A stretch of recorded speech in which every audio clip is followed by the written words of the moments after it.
على عباده الذين اصطفى أما بعد أعوذ بالله من الشيطان الرجيم بسم الله الرحمن الرحيم ومن أعرض عن ذكري فإن له معيشة ضنكا ونحشره يوم القيامة أعمى সম্মানিত শিক্ষক মণ্ডলী ও উপস্থিত ওলামায়ে কেরাম এবং শ্রোতা মণ্ডলী, আজ আমার জন্য বড় সৌভাগ্যের বিষয় যে আপনাদের সম্মুখে যে বিষয়বস্তুর উপর কথা বলার সুযোগ পেয়েছি তা হলো কোরআনি জীবনযাপন। আপনাদের সম্মুখে যে কোরআনের আয়াত তিলাওয়াত করা হয়েছে তার অর্থ হলো আল্লাহ তাআলা ইরশাদ করেন যে আমার উপদেশ থেকে মুখ ফিরিয়ে নেবে তার জীবন হবে বড় সংকটময়, আর কিয়ামতের দিন আমি তাকে অন্ধ করে ওঠাবো। আল্লাহ তাআলা মানুষকে চোখ, কান, নাক ইত্যাদি যেমন নিয়ামত দান করেছেন, অতঃপর আল্লাহ তাআলা আমাদেরকে কুরআনের মতো শ্রেষ্ঠ উপহার দিয়েছেন যা পূর্বের উম্মতগণকে দেওয়া হয়নি। এই জন্য আমাদের উপর অপরিহার্য যে আমরা যেন কুরআনের হকসমূহ সেটা আদায় করি। সম্মানিত সুধী, কুরআনের হকসমূহ এই যে: 1. তার প্রতি ঈমান আনা, 2. শুদ্ধ করে তেলাওয়াত করা, 3.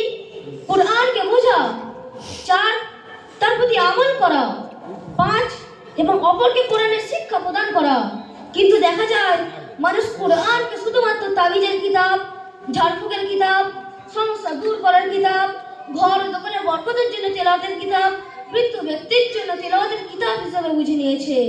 অথচ রাসূলুল্লাহ সাল্লাল্লাহু আলাইহি ওয়াসাল্লাম ইরশাদ করেছেন, হে কুরআন ওয়ালাগণ, তোমরা কুরআনকে পিছনে ফেলে দিও না এবং শুদ্ধভাবে তেলাওয়াত করো যেমন তার হক রয়েছে, এবং কুরআনের প্রচার প্রসার করো এবং সুন্দর আওয়াজে তেলাওয়াত করো। কুরআনকে নিয়ে চিন্তা ভাবনা করো, তাহলে তোমরা সফল কাম হবে। সম্মানিত শ্রোতা মণ্ডলী, বিদায় হয়ে রাসূলুল্লাহ সাল্লাল্লাহু আলাইহি ওয়াসাল্লাম বলেছেন, আমি তোমাদের সামনে দুটি বস্তু ছেড়ে যাচ্ছি, যতদিন তোমরা এই বস্তুগুলোর সঙ্গে সম্পর্কিত থাকবে ততদিন তোমরা পথভ্রষ্ট হবে না। এটাই সেই কোরআন যে পথভ্রষ্ট মানুষকে সঠিক পথ দেখিয়েছে।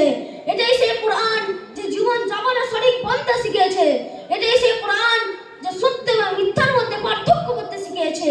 জি হ্যাঁ, কোরআন অবতীর্ণ হয়েছে তো মদ্যপান হারাম হয়েছে, কোরআন অবতীর্ণ হয়েছে তো জিনা ব্যভিচার হারাম হয়েছে, কোরআন অবতীর্ণ হয়েছে তো জুয়া হারাম হয়েছে, কোরআন অবতীর্ণ হয়েছে তো সুদ হারাম হয়েছে।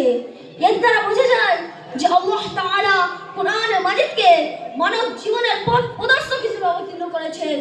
তাই আমাদের উপর অপরিহার্য যে আমরা যেন কোরআন অনুযায়ী জীবন যাপন করি। যদি আমরা এমন না করি এবং কোরআনের উপর আমল করা ছেড়ে দিই, তাহলে পার্থিব জীবন তো সংকীর্ণ হবেই, আর মৃত্যুর পর অন্ধকার অরণ্য হবে।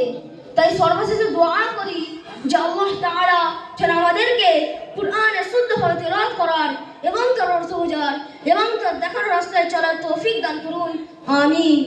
আমি আমার এই ক্ষুদ্র বক্তৃতা একটি শেয়ারের মাধ্যমে সমাপ্ত করছি। फूल समझकर जिसे बुझा दिया तूने, कि फूल समझकर जिसे बुझा दिया तूने, वही चिराग जलाओ तो रोशनी होगी। व आखिर दावाना अनिल हम्दुलिल्लाहि रब्बिल आलमीन। अस्सलामु अलैकुम व रहमतुल्लाहि व बरकातुहू। ওয়া আলাইকুম আসসালাম ওয়া রাহমাতুল্লাহি ওয়া বারাকাতুহু।